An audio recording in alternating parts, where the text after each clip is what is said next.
ಶುಭ ಸಂಜೆ ನನ್ನ ಸ್ನೇಹಿತರೆ. ಇಂದು ನಾನು ಒಂದು ಪ್ರಶ್ನೆಯಿಂದ ಆರಂಭಿಸಲು ಬಯಸುತ್ತೇನೆ. ಇದು ಕೇವಲ ಮಾತಿನ ಪ್ರಶ್ನೆ ಅಲ್ಲ, ನಿಜವಾದ ಪ್ರಶ್ನೆ. ನಾನು ಮುಂದೇನು ಹೇಳುವ ಮುನ್ನ ನೀವು ಸ್ವಲ್ಪ ಸಮಯ ತೆಗೆದುಕೊಂಡು ಇದನ್ನು ಮನಸ್ಸಿನಲ್ಲಿ ಯೋಚಿಸಿ.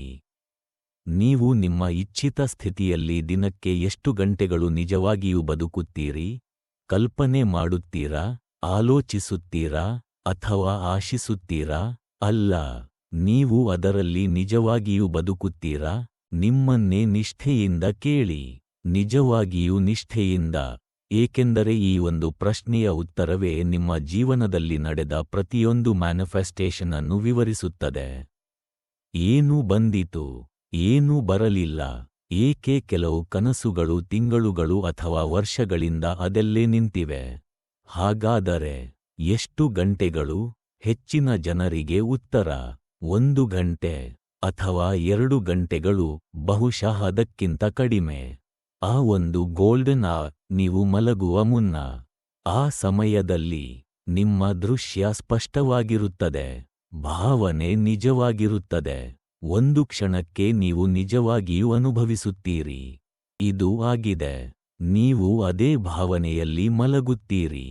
ಆದರೆ ಬೆಳಿಗ್ಗೆ ಬರುತ್ತದೆ, ಮಾತ್ರ 5 ನಿಮಿಷಗಳಲ್ಲಿ, ಕೆಲವೊಮ್ಮೆ ಅದಕ್ಕಿಂತ ಕಡಿಮೆ ಸಮಯದಲ್ಲಿ ಎಲ್ಲವೂ ಹೋಗಿಬಿಡುತ್ತದೆ. ನೀವು ಫೋನ್ ನೋಡುತ್ತೀರಿ, ದಿನದ ಒತ್ತಡ ನೆನಪಾಗುತ್ತದೆ, ಬ್ಯಾಂಕ್ ಬ್ಯಾಲೆನ್ಸ್ ನೆನಪಾಗುತ್ತದೆ, ನಿಮ್ಮ ಸಂಬಂಧಗಳು, ನಿಮ್ಮ ದೇಹ, ನಿಮ್ಮ ಪರಿಸ್ಥಿತಿ. ಮತ್ತೆ ಏನಾಗುತ್ತದೆ? ನೀವು ಹಳೆಯ ಸ್ಥಿತಿಗೆ ಹಿಂದಿರುಗುತ್ತೀರಿ, ಅದೇ ಪರಿಚಿತ, ಆದರೆ ನಿಮ್ಮನ್ನು ಹಿಡಿದುಕೊಂಡಿರುವ ಸ್ಥಿತಿ. ಹೀಗಾಗಿ ನೀವು ನಿಮ್ಮ ಕನಸಿಗೆ 1 ಗಂಟೆ ಕೊಟ್ಟಿದ್ದೀರಿ, ನಿಮ್ಮ ಹಳೆಯ ಜೀವನಕ್ಕೆ 23 ಗಂಟೆಗಳು ಕೊಟ್ಟಿದ್ದೀರಿ. ಆಮೇಲೆ ನೀವು ಏಕೆ ಮ್ಯಾನಿಫೆಸ್ಟೇಷನ್ ಆಗುತ್ತಿಲ್ಲ? ಇದು ನೋವು ಕೊಡುತ್ತದೆ. ಆದರೆ ಸತ್ಯ ಏನೆಂದರೆ, ಇದು ಟೆಕ್ನಿಕ್ ಸಮಸ್ಯೆ ಅಲ್ಲ, ಇದು ವಿಜುವಲೈಸೇಷನ್ ಸಮಸ್ಯೆ ಅಲ್ಲ, ಯೂನಿವರ್ಸ್ ಕೇಳಲಿಲ್ಲ ಅನ್ನೋದು ಅಲ್ಲ, ಇದು ನಿಮ್ಮ ಡಾಮಿನೆಂಟ್ ಸ್ಟೇಟ್ ಸಮಸ್ಯೆ. ಇಂದು ರಾತ್ರಿ ನಾವು ಇದನ್ನು ಸರಿಪಡಿಸುತ್ತೇವೆ.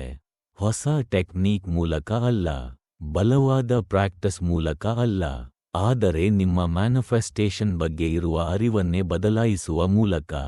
ಮುಖ್ಯ ಸತ್ಯ, ನಿಮ್ಮ ಕಾನ್ಷಿಯಸ್ನೆಸ್ ಒಂದು ಸ್ವಿಚ್ ಅಲ್ಲ. ಇದು ಆನ್ ಆಫ್ ಆಗುವುದಿಲ್ಲ, ಅದು ಯಾವಾಗಲೂ ಆನ್ ಆಗಿರುತ್ತದೆ. ನೀವು ಈಗಲೂ ಮ್ಯಾನಿಫೆಸ್ಟ್ ಮಾಡುತ್ತಿದ್ದೀರಿ, ನೀವು ಬೆಳಿಗ್ಗೆ ಮ್ಯಾನಿಫೆಸ್ಟ್ ಮಾಡಿದ್ದೀರಿ, ನೀವು ಊಟ ಸಮಯದಲ್ಲಿ ಮ್ಯಾನಿಫೆಸ್ಟ್ ಮಾಡಿದ್ದೀರಿ, ನೀವು ವಾಹನದಲ್ಲಿ ಹೋಗುವಾಗ ಮ್ಯಾನಿಫೆಸ್ಟ್ ಮಾಡುತ್ತಿದ್ದೀರಿ, ಮತ್ತು ರಾತ್ರಿ 3 ಗಂಟೆಯಲ್ಲೂ ನೀವು ಯೋಚಿಸದಿದ್ದರೂ ಮ್ಯಾನಿಫೆಸ್ಟ್ ಮಾಡುತ್ತಿದ್ದೀರಿ. ಮ್ಯಾನಿಫೆಸ್ಟೇಷನ್ ಪ್ರೋಸೆಸ್ ಯಾವಾಗಲೂ ನಿಲ್ಲುವುದಿಲ್ಲ, ಅದು ಯಾವಾಗಲೂ ಒಂದೇ ಕೆಲಸ ಮಾಡುತ್ತದೆ. ನಿಮ್ಮ ಡಾಮಿನೆಂಟ್ ಅಸಂಪ್ಷನ್ ಅನ್ನು ರಿಯಾಲಿಟಿ ಆಗಿ ತರುತ್ತದೆ. ಹೀಗಾಗಿ ಮುಖ್ಯ ಪ್ರಶ್ನೆ, ನಿಮ್ಮ ಮನಸ್ಸಿನಲ್ಲಿ ಹೆಚ್ಚು ಸಮಯ ಯಾವ ಅಸಂಪ್ಷನ್ ಇರುತ್ತದೆ?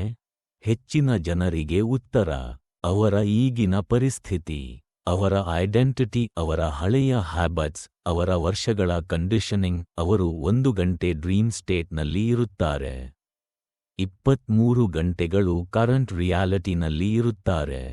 ಮತ್ತೆ ಅವರು ಆಶ್ಚರ್ಯಪಡುತ್ತಾರೆ, ಏಕೆ 23 ಗೆಲ್ತಿದೆ?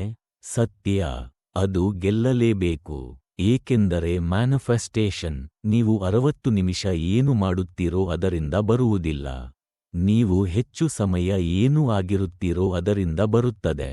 ಡಿಫಾಲ್ಟ್ ಸ್ಟೇಟ್, ಮುಖ್ಯ ಕಾನ್ಸೆಪ್ಟ್. ನಿಮ್ಮಲ್ಲಿ ಒಂದು ಡಿಫಾಲ್ಟ್ ಸ್ಟೇಟ್ ಇದೆ, ಅಂದರೆ ನೀವು ಗಮನ ಕೊಡದಾಗ ನೀವು ಹೋಗುವ ಸ್ಥಿತಿ. ಅದು ನಿಮ್ಮ ಮೆಂಟಲ್ ಹೋಮ್. ಹೆಚ್ಚಿನ ಜನರಿಗೆ ಅದು ವಿಶ್ ಫುಲ್ಫಿಲ್ಡ್ ಅಲ್ಲ, ಅದು ಓಲ್ಡ್ ಐಡೆಂಟಿಟಿ. ಇದನ್ನು ರಬ್ಬರ್ ಬ್ಯಾಂಡ್ ಹೋಲಿಕೆ ಮಾಡಿ. ನೀವು ನಿಮ್ಮ ಡ್ರೀಮ್ ಕಡೆಗೆ ಸ್ಟ್ರೆಚ್ ಮಾಡುತ್ತೀರಿ, ಆದರೆ ನೀವು ಗಮನ ಬಿಡುತ್ತಿದ್ದಂತೆ ಹಿಮ್ಮುಖ ಸೂಚ್ಯಂಕ ಬಲಕ್ಕೆ ಸೂಚಿಸುತ್ತದೆ, ಅದು ಮತ್ತೆ ಹಳೆಯ ಸ್ಥಿತಿಗೆ ಹೋಗುತ್ತದೆ. ಹೀಗಾಗಿ ಸಮಸ್ಯೆ, ಹೆಚ್ಚು ಪ್ರಯತ್ನ ಮಾಡಬೇಕು ಅಲ್ಲ, ಹೊಸ ಟೆಕ್ನಿಕ್ ಬೇಕು ಅಲ್ಲ, ಸೆಂಟರ್ ಶಿಫ್ಟ್ ಮಾಡಬೇಕು, ನಿಮ್ಮ ಡಿಫಾಲ್ಟ್ ಸ್ಟೇಟ್ ಅನ್ನು ಬದಲಿಸಬೇಕು.